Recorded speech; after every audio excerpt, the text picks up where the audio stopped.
Hi, I'm Jay Farner, CEO of Quicken Loans. 30% of Americans who are planning home improvements of $5,000 or more will pay for those renovations with a high-interest credit card. That may not be a great idea. A better idea may be to take cash out of your home with a Quicken Loans 30-year fixed-rate mortgage. The rate today on our 30-year fixed-rate mortgage is 4.125%. APR 4.22%. Call us today at 800-QUICKEN or go to rocketmortgage.com. Rate subject to change. Pay 0.88% fee to receive this discounted rate. Call for cost information and conditions. Equal housing lender. License in all 50 states. NMLS number 3030.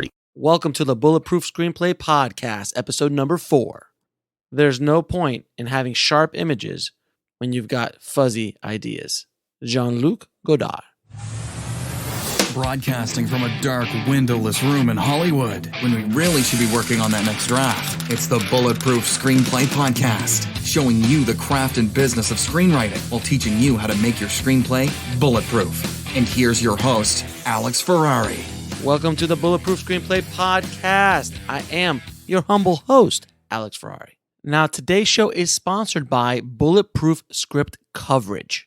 Now, unlike other script coverage services, Bulletproof Script Coverage actually focuses on the kind of project you are and the goals of the project you are. So we actually break it down by 3 categories: micro budget, indie film market, and studio film. There's no reason to get coverage from a reader that's used to reading tentpole movies when your movie's going to be done for $100,000. And we wanted to focus on that at Bulletproof Script Coverage. Our readers have worked with Marvel Studios, CAA, WME, NBC, HBO, Disney, Scott Free, Warner Brothers, The Blacklist, and many, many more. So if you need your screenplay or TV script covered by professional readers, head on over to covermyscreenplay.com. Now, today's guest is Ashley Scott Meyers from sellingyourscreenplay.com. Ashley's been doing some amazing work over the years trying to help screenwriters sell their screenplays. And in our conversation, we really go deep into the weeds on the business itself today. What's the marketplace like? What do you need to do as a screenwriter to get noticed? How to actually package things? How do you sell things? How do you actually get your ideas out into the marketplace and actually sell a screenplay or sell a television pilot? And all the kind of tips and tricks that he's learned by all the work he's been doing at sellingyourscreenplay.com. So without any further ado, here is my conversation with Ashley Scott Meyers. I'd like to welcome to the show Ashley Scott Meyers, man. How you doing, brother? Thanks for being on the show. I'm doing great. Thank you for having me on. Yeah, I've been a fan of what you do over at Sell Your Screenplay for a long time. So and we run in the same circles. So it's finally we bumped into each other at AFM in a hallway as you do at AFM. Exactly. Yeah, coincidental meeting, but yeah, that was fantastic. So first of all, let's talk about how you got into the business. Like, what was your big break to even, because you're a writer, so it's tough. So how did you do it? Yeah, it's tough. So I mean, I think I'm the typical in a lot of ways. I grew up on the East Coast, Annapolis, Maryland, to be specific. And I came out here after college, and just moved out here and just started working at a tennis club. I'd played tennis club, started to meet people. There was a guy there that was up at CSUN, Cal State Northridge. He was getting a degree in communications with an emphasis, I think, in screenwriting. So I went and basically did the same thing. And one of the things that I got out of CSUN was, as I was walking out one night, there was another guy in my class named Stan Williamson. I think that was his name. And he had just sold a script called Just Right that actually starred, and this was, back in probably the late 90s, starred Sherilyn Fenn and Jeremy Piven. Yes. And it was actually a very nice little film. And I said, well, how did you sell it? And his answer was like super straightforward. He was responding, and back in like, let's say 1998, it was like Backstage, and there was the Daily Variety and Hollywood Reporter. Back in the back of those magazines, they would have classified ads, and there were production companies that would be looking for scripts, and you would see them. And I had seen them and submitted to a few, but I'd never heard anything from any of them, so I kind of had just given up. But he said, no, you got to be persistent, and you got to send. It's going to be hundreds of letters. You're going to send out a lot. You'll probably never hear from most of them, but every now and then you will. And he said, over the years, I've optioned a ton of scripts through this, and this one actually got optioned and then produced. So that was how he did it. And I just started religiously doing that. I just turned it into a routine. And every Thursday I would go down to the public library and I could get all of these different magazines. And again, back then it was Dramalog and Backstage West. And there was a whole bunch of these things. Yeah, the Hollywood Reporter. And I would go through them once a week and I would make submissions. And eventually I started to get a little bit of people, calling, writing back. And eventually I optioned and sold my first script, a script called Dish Dogs, that did end up getting produced, and had Sean Astin and Matthew Lillard and Brian Dennehy, which back in 1998 was a big deal. Yeah, they were hot actors. It was like a $2 million film. Obviously, the world of independent film has changed a lot since then. Right. But it was a great experience in terms of getting on the board and getting a credit. But it was not a great experience in terms of like creative fulfillment. The typical stuff. Right. The script was completely rewritten, and at one point we optioned the script to these guys, and this is a little an aside. So me and my buddy wrote this script. We go down there and we meet him at this house, and it's off where the big Larry Flint building is. So we're driving by the Larry Flint building, and then you take a right into the neighborhood there, and it's like and it's like a beat up little house, small little, ranch house. And we go in there and they're like, oh, we just did a movie with Stallone. And, they hold up this poster and you're looking and you're like, that's not Sylvester Stallone. And it was Frank Stallone, Sylvester Stallone's brother. So that was the kinds of movies they were making. And that should have been our first clue that things might not be headed in the right direction. But to their word, like there was no funny business with the money. They never tried to cheat us or anything like that. They were good, cool, like they were super cool guys to hang out with. But creatively, we just didn't see eye to eye. And they made a number of changes. And in my opinion, anyways, the movie is terrible. But that was kind of my first foray into screenwriting, professional screenwriting, I would say. Very cool. Now you've been doing a lot of work at Sell Your Screenplay, and you do consulting and you work with a lot of screenwriters to help them sell their screenplays. What is the biggest mistake you see first time screenwriters make? Yeah, so I would say the single biggest mistake, and I really try and preach this on my podcast every episode, is that a lot of screenwriters, especially newer screenwriters, they tend to write scripts about, some life experience or something that they think is cool, that they think is interesting, but there is no discernible market for that movie. And, it's basically dead on arrival. And even if the script is really, really, really well written, if it's great, like if it's super well written, then you might be able to get some work out of it. You might be able to get an agent out of it. It might be able to push your career forward. But in terms of actually selling the script, it's going to be very, very difficult unless you really understand like what producers are looking for and what budget range, and just understanding some of the more logistical things of screenwriting. It's not, I think people that go into screenwriting, they have this sort of fantasy that, and this is a pure fantasy. They think that, screenwriting, I'm going to be able to sit, on a beach in Thailand with my laptop and, create my stories and email them off to the producer. And, it's not like that at the levels I've worked at, and which is not even to say the studio level, which I'm sure is even a whole nother set of parameters. But it's very much about, professional screenwriting is really very much about getting assignments. It's about, networking with that producer, and then the producer comes to you with his idea and wants you to write it. He doesn't care about, if he's the one paying the bill, he doesn't care about your idea. He just needs someone who understands how to put a screenplay together and can write it for whatever budget he has. So I say that's the mistake is understanding how you're going to actually market the script, how you're going to sell it, and understanding, is there really an audience for this?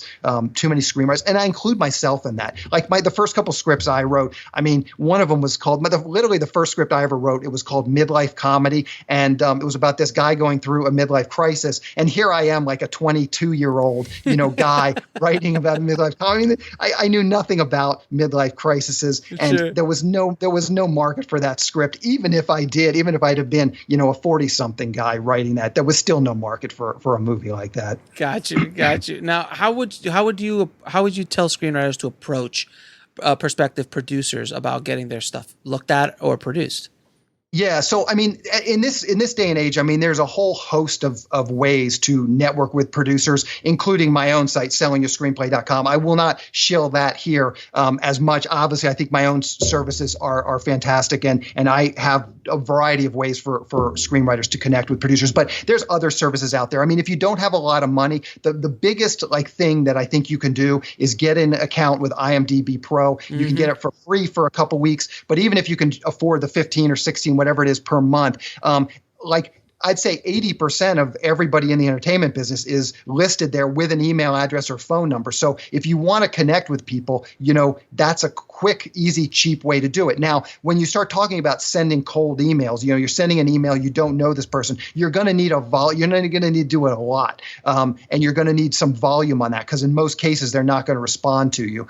So you need to be doing it a lot consistently, but that's the quickest, cheapest, easiest way. There's other free services. I mean, I've had screenwriters tell me they've connected on Twitter, following some agents or managers or producers on Twitter and becoming sort of a part of their circle, tweeting at them, just getting to know them and not, constantly pitching your scripts, that strategy. I think I just mentioned Stage 32. Craigslist is a great free place, especially if you're writing short films. There's a ton of producers, directors on Craigslist looking for especially short films, guys out of film school, even people in film school, they need short scripts. This is a great way to build your resume. It's a great way, all of these things that I just mentioned, knowing who you're going to sell your script to.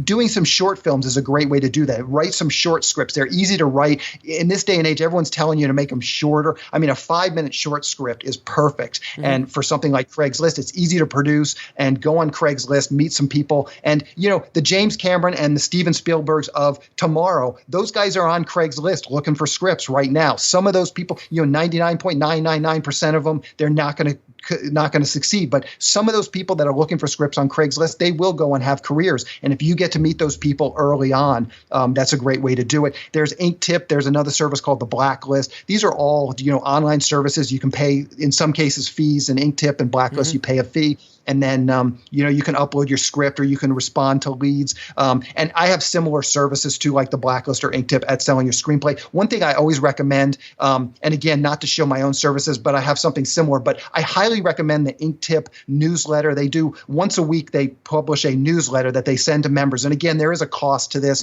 I think it's maybe $30 or $40 per quarter or something. But it's you get to see what real producers are looking for, and how sort of granular that actually is, and how specific it is. And you can start to get a feel for what you're writing. Even if you don't have scripts to submit to that newsletter, your scripts don't match what they're looking for, you will start to see patterns. Female-driven thrillers. You'll see that over and over again. Scripts for women, good scripts for women. Oh, that's an underserved market. Maybe that's something that you can tweak on one of your scripts, or maybe on your next script that you write, you can start to sort of figure out, hey, these are what the producers are actually looking for, and maybe I should write something that people are actually looking for. So I'd say those are sort of the main places I would recommend. Now, you spoke a little bit about short films. Are short films worth it? Should writers do short films? Shouldn't they?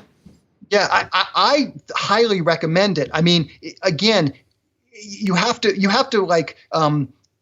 understand the expectations of something like this. The short film that you do most likely is not going to go viral, and it's not going to, right, catapult your career to the stratosphere. But that's okay. I mean, if all you get out of it is you meet an actor that you hit it off with, and then that actor, or you meet a director that you hit it off with. I mean, these short films, there's virtually no budget, so you're not going to make any money writing short films. I mean, you'll be lucky if they pay you $100. In most cases, they're not going to pay you anything, but I think that's fine. And especially for people that don't have credits yet, it's a great way to sort of get into the system, to get on IMDb, start to build a resume. I mean, when you're pitching to a producer your feature film, and they say, well, what else have you done? Hey, man, look me up on IMDb, and you got 6 short films listed there. That totally puts you in another conversation as just, the guy that has done it. So I would say understand what is realistic with these short films, but they don't take that much to write. And wouldn't you rather write,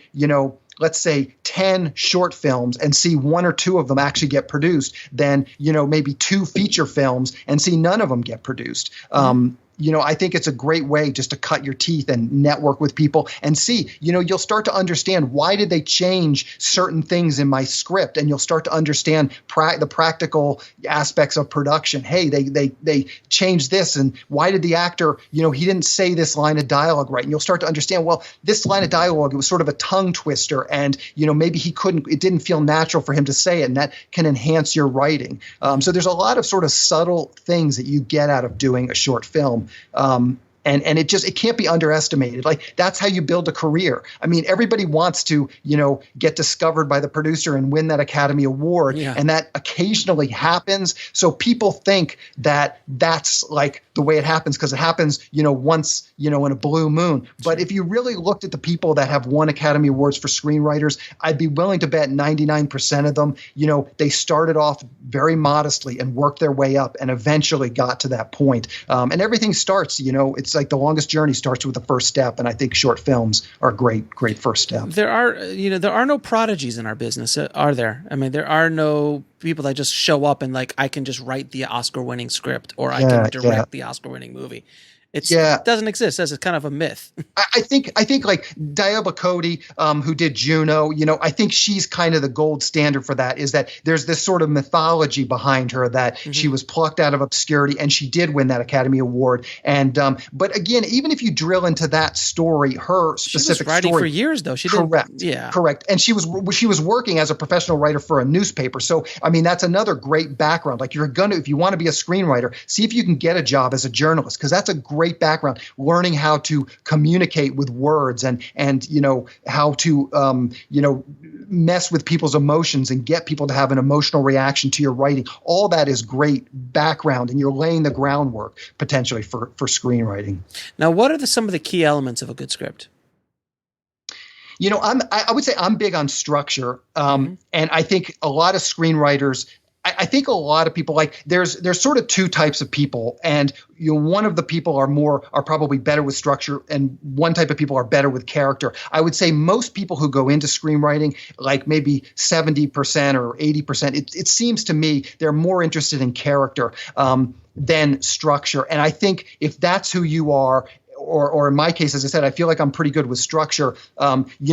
You need to lean the other direction and kind of be good with the other thing that maybe you're not as natural with. And so I would say that's number one. If I was going to give a tip, is try and understand where you fall in the equation. Are there a lot of scenes where they're great characters, but it doesn't really move the story forward? Maybe you need to take a step back and be better with structure. Or the other thing is does this script feel sort of robotic? It's structured well, but the characters don't feel real. Maybe I need to spend a little more time with the structure. But I would say the biggest thing, you say, well, what's a good script? The biggest thing is, evoking genuine emotion. And that's ultimately why the best movies, they evoke genuine emotion in the viewer. I mean, you have a visceral reaction to it. It's an emotional reaction to it. And the screenwriter needs to start that process with the screenplay. I mean, when you read a good screenplay, Shawshank Redemption is a good example. Reading the screenplay, it's an emotional experience just as watching the movie. I mean, you really feel for this guy. He's really able, just through the words on the page, you can really feel some emotion. Like, he's able to draw that out of you. And that's the thing. Like, if you do nothing else, forget about structure, forget about character. If you can evoke genuine emotion in people through your writing, I think you're in pretty good shape. And, you can probably learn a lot of the other stuff. But if you don't know how to get emotion out of people, and you don't know what connects with people, it becomes very difficult to be a successful writer. Now, what are some of the cliches or tropes that you constantly are seeing in screenplays that you just wish they were just gone? Yeah, that's a good question. One of the big ones, and it's talked about often, is this idea of the opening where it's, you see some really dramatic scene and then it cuts to, 2 weeks ago or 6 months ago. That's sort of, and I don't even know what that's called. There's probably a name for it. There's certain things like that when you read a lot of scripts, like when you're the lone screenwriter writing your script, you don't realize that every screenwriter in the world is doing that same thing. I would say also originality. I mean, obviously originality counts for a lot. I remember in the 90s after Pulp Fiction hit the scene, there was so many of these sort of, Pulp Fiction knockoffs. And, some of them were better than others. Was it something like 8 Days in the Valley or something like that? Yeah. 3 Days in the Valley with Charlize Theron. Yeah. And I mean, even a movie like Go, which was a big studio movie. It's basically just kind of Pulp Fiction with a bunch of young, urbanites. What to do in Denver when you're dead, or something like that was another one. Yeah, there was a handful of those guys. Yeah. So, and if you get, I mean, that's just the movies that got produced. So think of how many of those scripts were floating around there. Sure. So I would say really be original. Don't try and just knock off, something or write like something else. Be original. Have your own voice. Now, screenwriting contests. What's your opinion on them? And do you think they mean anything? Do they work? Do they help? Yeah. So, and I kind of feel like I go against the grain with a lot of what the sort of the common wisdom here with a lot of screenwriting contests is. Here's my opinion of, and I've had a lot of these people that run screenwriting contests. I've had them on my podcast, so you can go back and you can listen to some of these episodes for yourself. What I have found with the screenwriting contest is the people who run the contest, they genuinely understand that the best thing they can do to promote their screenwriting contest is have a bunch of really successful winners. So when you win their contest and then you go on to sell that studio script, that's a big feather in their cap, and that's going to help them build their own business. So there is a sort of symbiotic relationship between the screenwriting contest and the screenwriters that entered it. And most of the people that have come on, not most, all the screenwriting contests, the people that I've talked to, they understand that. And so when someone wins a screenwriting contest, they're going to do what they can to help those people move along in their career. Obviously, the bigger contests, the Nichols, I think, is probably sort of the top of the key. Sure. Tracking Board has done a fantastic job really promoting their winners, and they're really well connected. Austin.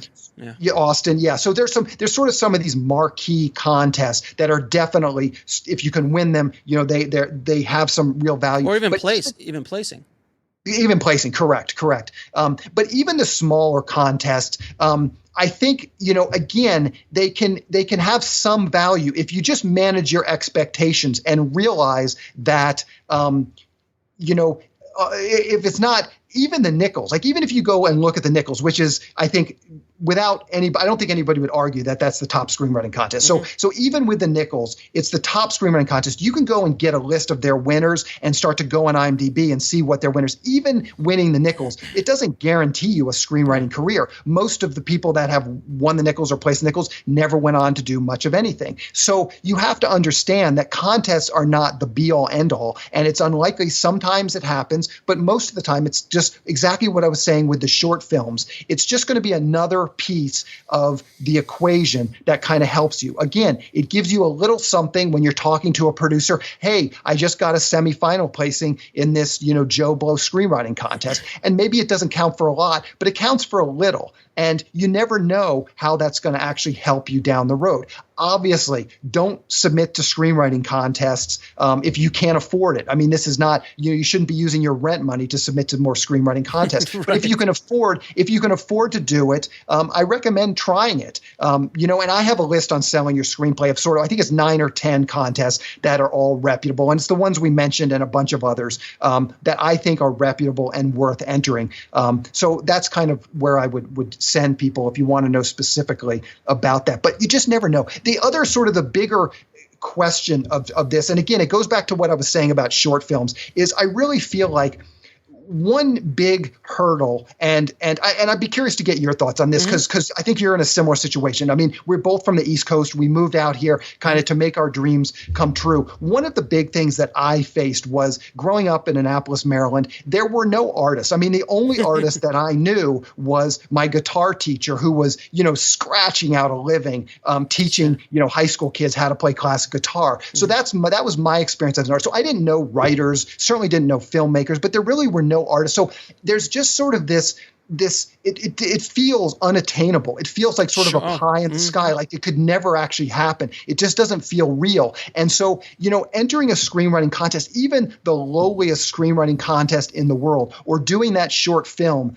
and seeing it produced, and maybe that short film gets into a film festival, I think it gives you confidence, and it makes you feel like these are things that you can do today and actually have some tangible results. If you're just hurling scripts at Universal Studios and the big producers and the big stuff, right, you're quite likely to go, 2, 3, 4, 5, 10 years or longer without having any tangible results of them just saying, no, thanks, no, thanks, no, thanks. So I think getting on the board and having some even minor success as early in your career as possible, it just makes you feel like it's real. And I think in hindsight, I was very, very lucky. I had been here about 3 years when me and my writing partner optioned that first script, Dish Dogs. Right.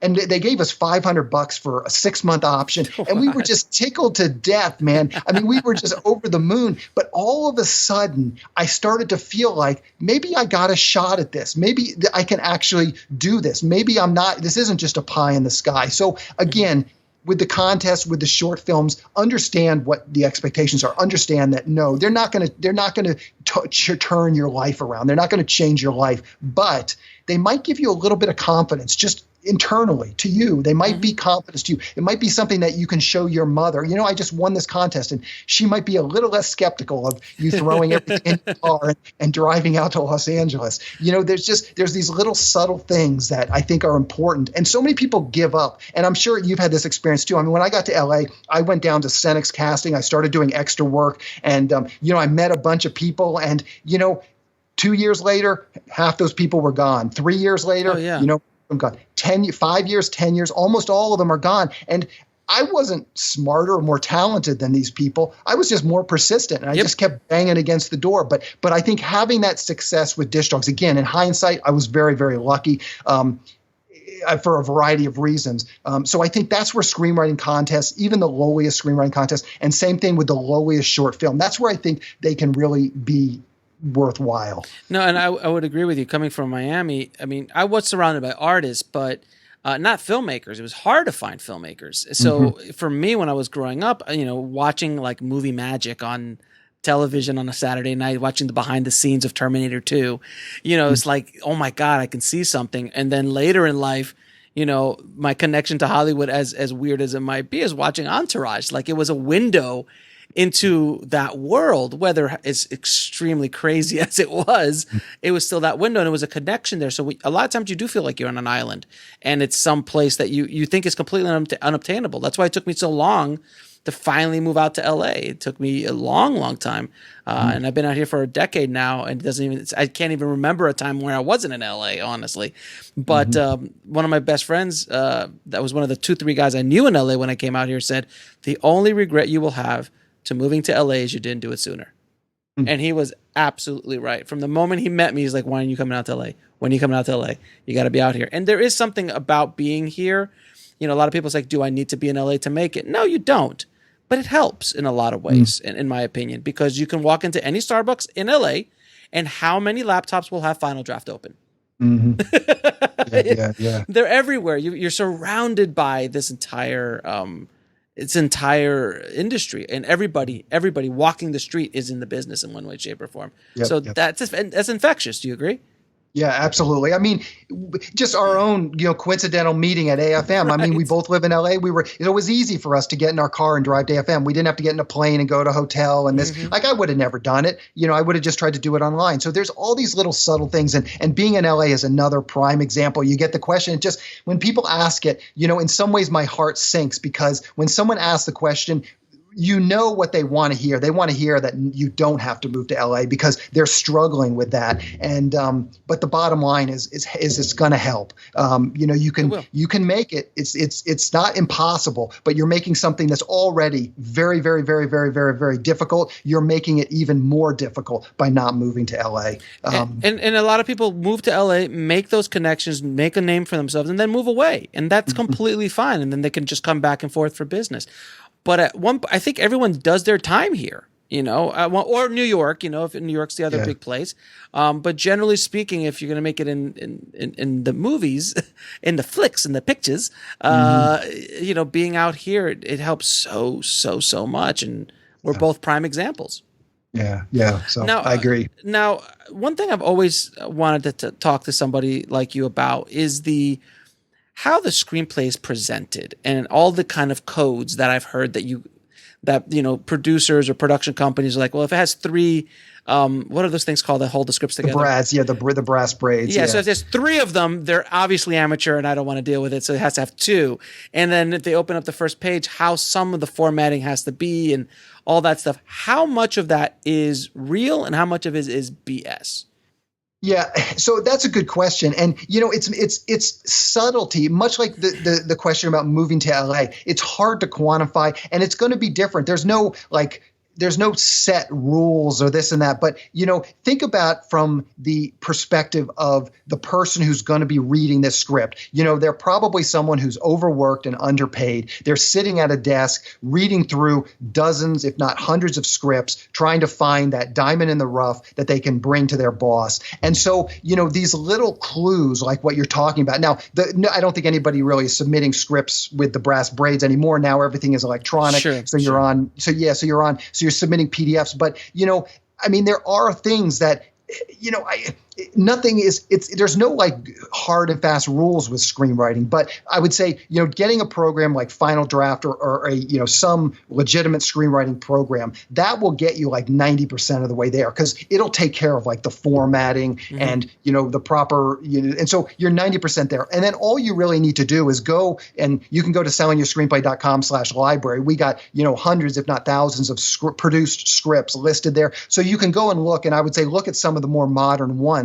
And, look at how the title page is laid out. Lay out your title page like, a produced script. So just don't do anything, crazy. Look at some produced scripts and try and model yours after it. But there are certain things that I think, again, if you are just put yourself in the mind of that overworked, underpaid reader. If a script comes in and the formatting's off, what are you going to think? You're going to think this guy has not taken the time to learn the basics. And just kind of what you said, I don't know that there's a good example of a screenwriting prodigy. I mean, screenwriting is one of those things. It just takes a lot of skill. It takes a lot of patience and time and doing it. You just have to put in the hours to get good at this. And I don't know that there's really any escaping it. I mean, different people have different talent levels and people are able to, maybe achieve success with different amounts of effort. But I read Oliver Stone, Platoon was the script that kind of got him going. And I think that was his 11th script.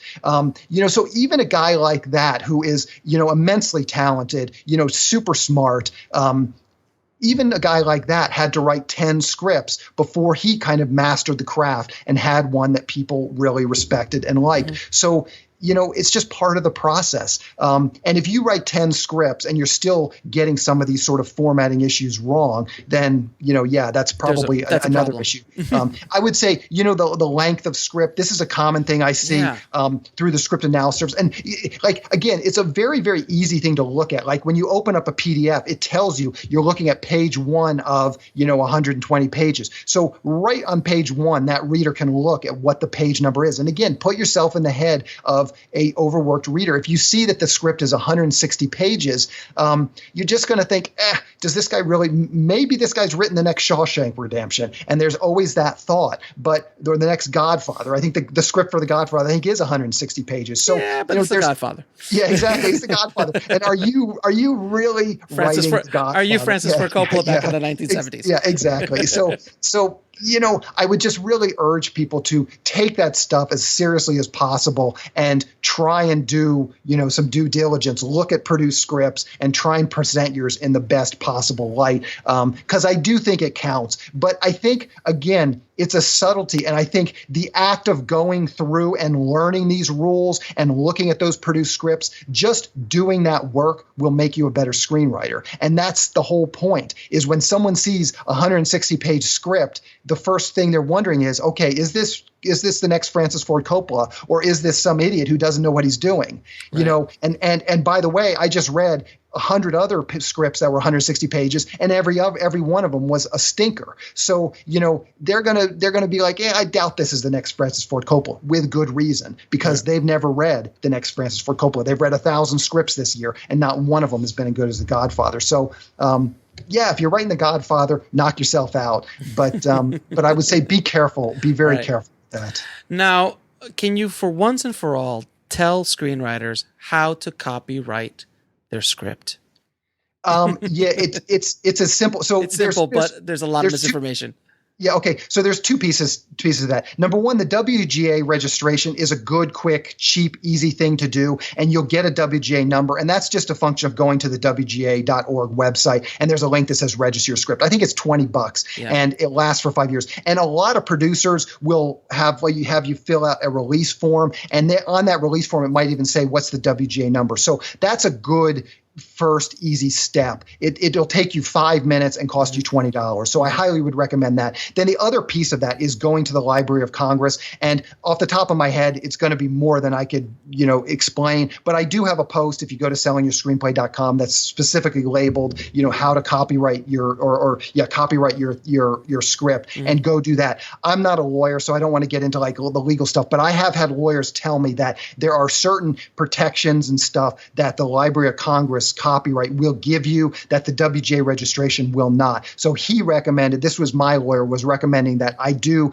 register everything with both the WGA and the Library of Congress. In fact, I don't even know that he cared about the WGA. That's my recommendation. But he was a lawyer, and he did recommend that I that I register it with the WGA. But it's just a matter of going through the process. It's all online in this day and age, so it's not that complicated. And I just can't remember off the top of my head what it is, but I have a post where I go through it in great detail and explain how to do it. From my understanding, the WGA is basically a token and has no legal protection whatsoever, while the only one that really matters is the Library of Congress. The WGA is nice, but it really is kind of like a token. It's nice, but if you only do the WGA, you're in trouble. So you definitely have to have at least the Library of Congress as well, because that's the one that really counts. But you're right; there are producers who ask for the WGA, and there is a sense of credibility, I guess. I mean, the thing, my experience with the Library of Congress is that it's always taken a long time, and I haven't done it in a while, so my memory's a little hazy. But when you register a script with them, they don't give you it's not instant registration. Oh, no.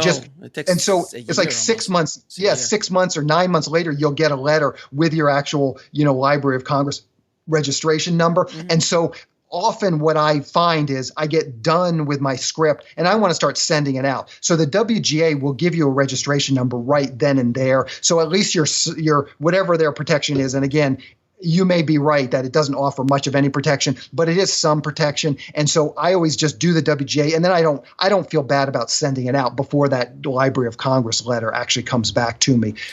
So I can start sending it out. At least I feel comfortable with that. Again, do your own due diligence, but that's what I do. Yeah, and from what I understand is once you register at the Library of Congress, it starts at that moment you register. So if anything comes along and someone tries to take your stuff, or tries to copyright it after you, you're first in line. Got that date. Yeah, exactly. So it starts from that date, even though you don't get the registration for a year. Now, can you tell me a little bit about selling your screenplay and what you do there? So sure. So this started. I started, I think, in 2009 as just a blog, and I basically at that point I had written a ebook called, of all things, Selling Your Screenplay. And I basically just went and detailed my experience selling whatever scripts I'd sold up to the year, let's say 2007 or 8, when I actually wrote the book. And I did a self-publishing with the book. And one of the big things that they were recommending at the the company that did, and I say self-publishing, I was working, this was sort of before Amazon publishing. So I actually worked with a company called BookLocker that sort of it's kind of like a distributor. I mean, they were the ones who actually pushed it into all these services, and they would send out newsletters, how to market your ebook. So that's where it sort of started. They said, you know what, start a blog. And so that's what I did. 2009, I started this blog, Selling Your Screenplay. I started to listen to a number of podcasts over the years, including Pat Flynn, who I guess we both had some experience listening to. And so, in fact, Pat Flynn was really the first podcast I ever listened to, because I would listen at night on the website, and I really liked the format. And it's exactly what you were talking about. You know, people get to really feel like they know the person because you hear them talking and sharing stories about themselves and their family and stuff. So I thought it would be a great way to, you know, disseminate this information that I had. So about 2000, I guess it was 4 years ago, let's say 13, I started the podcast, and now it's a weekly podcast, and I'm a little over 200 episodes into it. And I interview, you know, it's a screenwriting emphasis, obviously, but it's a lot of independent filmmakers, you know, guys that are making the low budget genre films, and you know, they come on and they'll talk about how they wrote it, how they got it produced. And then there's also SYS Select, and that is basically you get access to a number of things, including some educational materials, a forum of the paid members, and then you also get leads that come out, you know, twice, 3 times, 4 times a week. We actually are networking with producers, and so we're then sending those leads to screenwriters, and they're very specific stuff, as I sort of mentioned earlier. It's a great way to actually see what actual producers are looking for. So that's, I'd say, selling your screenplay. Now, you also have a new film. I see the poster behind you, called The Pinch. The Pinch? Yeah. How do you? The Pinch. The Pinch. Yeah, the So, what's that? You directed it? You wrote it? You produced it? Tell me how that whole thing came about.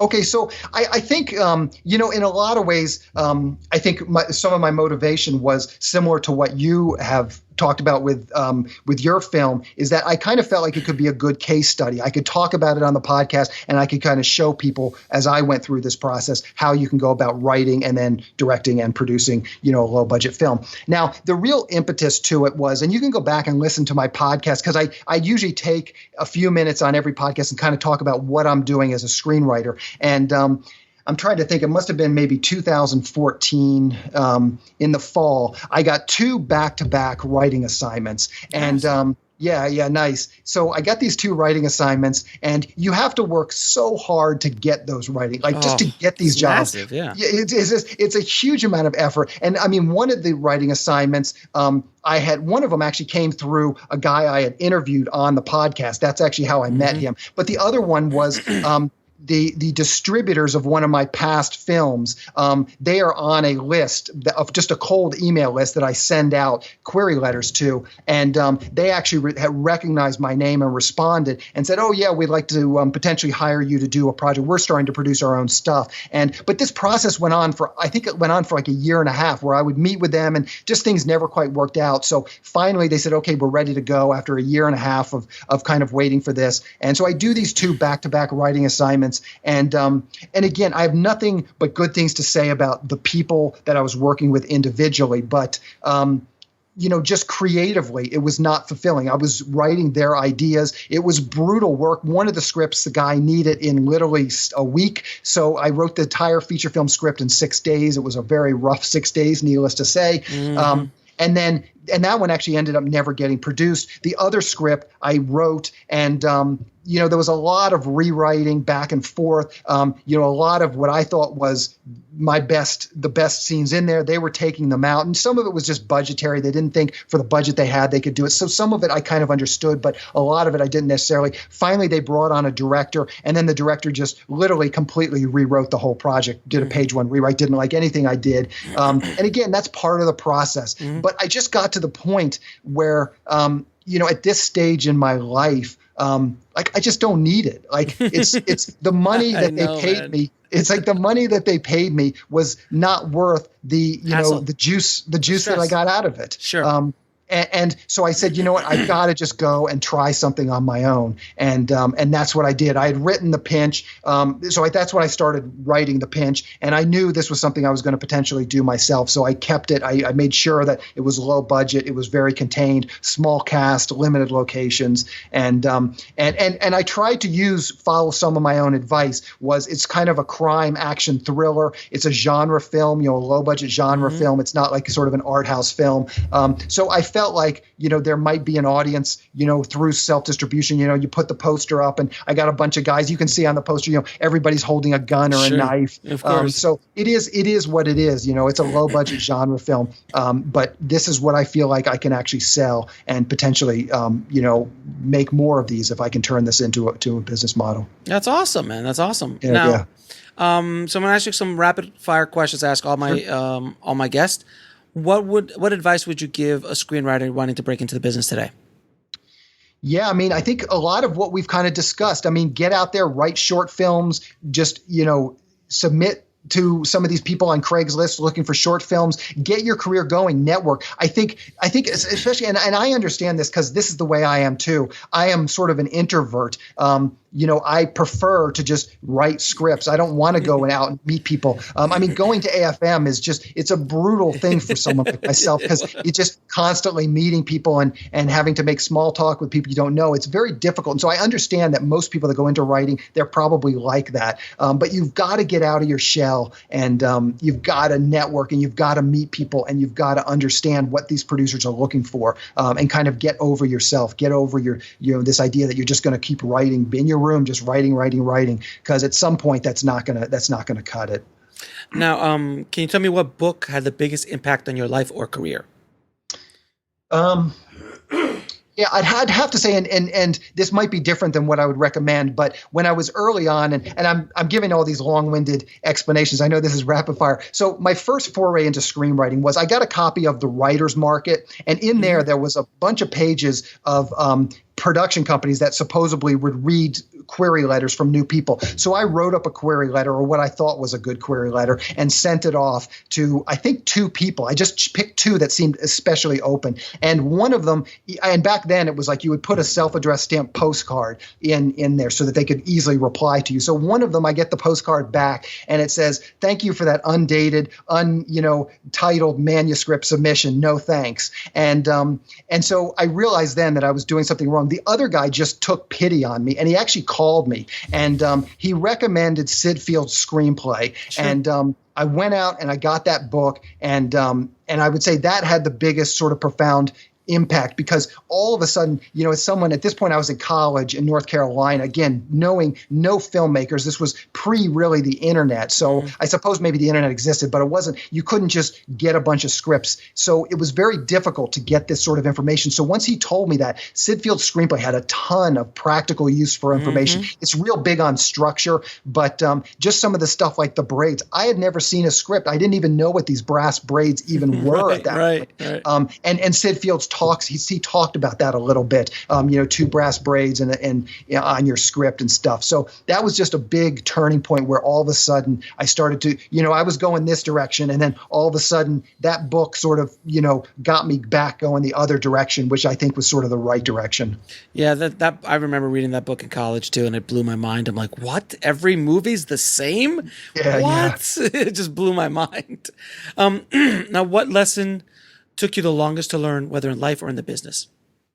I think a lot of what we've been talking about is just how important understanding, who you're going to sell your script to. And this is, I've been asked similar questions like, if you had to do it all over again, how would you do it differently? What I would do if I was just moving to Hollywood now, I would make a real concerted effort to find a PA job at a distribution company, a company that was distributing films, and learn that side of the business. Understand why they're taking this film and they're not taking that film. And that would just be really, really valuable for any screenwriter. And it took me a long time to learn it. I didn't do that. And, just through trial and error. And this movie, Dish Dogs, it really was a low budget indie or a low budget genre film. It was a comedy, but there was like these, young guys, they went to a strip club. So we had me and my buddy just stumbled onto it. And so it took a while for me to really understand, well, why did they buy that script? And it was a lot of these things I'm talking about was because they could promote the nudity. They could promote a bunch of sexy strippers. Sure. There was kind of a cool story.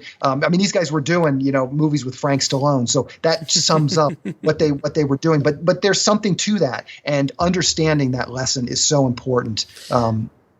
Now, I normally ask what your 3 favorite movies of all time are, but what are your 3 favorite scripts of all time? It's a good question. I mentioned Shawshank Redemption. It's a great movie, but the script is equally as good. I read the script for Source Code. I've recommended that to other people. I think the script is a lot better than the finished film. So if you've seen the film and were sort of ho-hum on the film, I would highly recommend you go back and find that script. Mm-hmm. I think, and I don't know that I've actually ever read the script for The Wizard of Oz. I have two small children, and we went through this Wizard of Oz phase where they're watching it over and over again. And you look at some of those old classic movies, and like you talk about Sid Fields and his sort of structural paradigm and how easily that and organically that fits on a film like The Wizard of Oz. Right. I'm always blown away. Wizard of Oz is so well structured, and it's a perfect movie, like for so many reasons. Mm-hmm. And, it's worth looking at all these movies I mentioned, to Shawshank Redemption and Source Code. But Wizard of Oz is kind of a perfectly built movie, from the character arc to the structure of it, to the midpoint, to the antagonist. There's very few movies I see that I say, I as a screenwriter, I'll think, I could have done that. I would have tweaked that, or I would have changed that. Mm-hmm. And Wizard of Oz is one of those movies there's not anything I can really point to and say, they could have done this better, or they could have done that better. Megamind is another movie that I watch. My kids have watched it over and over, and I'll be sitting there watching it. Mm-hmm. And I don't know that I've ever actually read the script, but the script is so smart and it's so perfect. There's very little, again, with a movie like Megamind that I would change. I can't think of anything, that I would change about that script. And I know Robert McKee is a big fan of Casablanca. Yes, Casablanca. Yeah, for sure. It's amazing. Now, where can people find you? Yeah, so sellingyourscreenplay.com. Obviously, I'm over there podcasting weekly. I am on Twitter. I would highly recommend sellingyourscreenplay.com. All my Twitter and Instagram and that stuff, it's listed in the upper right-hand corner. But I am on Twitter and Facebook. I think it's facebook.com/sellingyourscreenplay. Don't quote me on that. I'm on YouTube. I do release my podcast on YouTube. So if you prefer to get the video and the audio, you can check that all out. And again, I think it's youtube.com/sellingyourscreenplay. But if you just go to sellingyourscreenplay.com, all of those links are in the upper right-hand corner of the homepage. Ashley, man, it's been an absolute pleasure talking to you, man, and talking shop with you. So thanks for being on the show, man. Thank you. I really appreciate it. And it's a long time coming. I'm so glad we were able to finally connect. Cool, man. Thanks. I want to thank Ashley for being on the show and dropping some major knowledge bombs on us. So thank you very much, Ashley. If you want the show notes for this episode, just head over to indiefilmhustle.com/BPS004. And don't forget to head over to screenwritingpodcast.com and leave us a good review if you find value in these episodes. It really helps us out a lot with the rankings in iTunes. And if you haven't already, please subscribe. It really, really does make a difference. I really hope you're enjoying this first batch of episodes of the Bulletproof Screenplay podcast. There are many more to come. You've got another couple of fresh ones as well, so just keep on listening. And I truly hope they are of value to you and your screenwriting journey. And as always, keep on writing no matter what. Talk to you soon. Thanks for listening to the Bulletproof Screenplay podcast at bulletproofscreenplay.com. That's BULLETPROOFSCREENPLAY.com. Get to Old Navy now, because this week only there's a new red hot deal every single day. Plus up to 50% off store-wide. That's up to 50% off your favorite Old Navy styles. Also get $10 off your next purchase when you buy online and pick up in store. So hurry in and get today's wow-worthy fashion pieces at a price you won't believe. Only at Old Navy. Valid 7/12-19. Select styles only. $10 off valid in store only. One-time use. Excludes clearance, gift card, register lane items, jewelry. Hi, I'm Jay Farner, CEO of Quicken Loans, America's largest mortgage lender. I've got great news. Mortgage interest rates have dropped. So if you're thinking about buying a home, right now is the time to lock that low rate, even before you find the home of your dreams. With our exclusive Rate Shield approval, the low rate you lock today is protected for up to 90 days while you shop for your new home. With a Rate Shield approval, if rates go up, your low rate stays locked. But if rates go down, you get that new, even lower rate. Either way, you win. Talk to us today at 800 800-QUICKEN or go to rocketmortgage.com to take advantage. Here's another great reason to work with us. For a record 9 years in a row, J.D. Power has ranked Quicken Loans highest in the nation in customer satisfaction for primary mortgage origination. Again, to lock in today's low mortgage interest rate and get the security of our exclusive Rate Shield approval, call us today at 800-QUICKEN or go to rocketmortgage.com. For JD Power award information, visit jdpower.com. Rate Shield approval only valid on certain 30-year fixed rate loans. Call for cost information and conditions. Equal housing lender. License in all 50 states. NMLS number 3030.